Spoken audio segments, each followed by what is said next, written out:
Et si deux étoiles à neutrons fusionnaient à 1000 années-lumière de la Terre? En 2017, on a détecté une fusion d'étoiles à neutrons. À 130 millions d'années-lumière, les ondes gravitationnelles ont fait vibrer la Terre de l'épaisseur d'un proton. À 1000 années-lumière, c'est autre chose.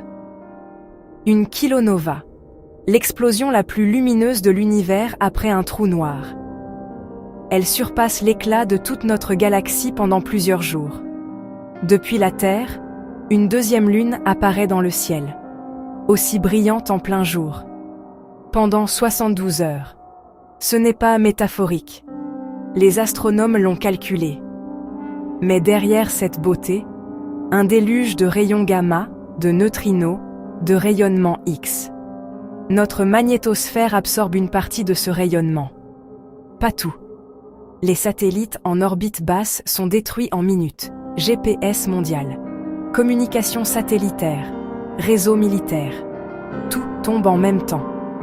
Les réseaux électriques des hémisphères exposés surchargent, comme une tempête solaire géante, mais 1000 fois plus intense. La zone exposée pendant les 72 heures de la kilonova perd ses infrastructures électroniques, sans possibilité de réparation rapide. Et dans l'espace, les astronautes de l'ISS n'ont que quelques minutes. Il n'y a aucune kilonova connue à cette distance. Pour l'instant, il y a 3 milliards d'années, il y en a peut-être eu une. Tous les atomes d'or dans votre corps ont été forgés dans une kilonova. Vous portez une explosion d'étoiles sur vous.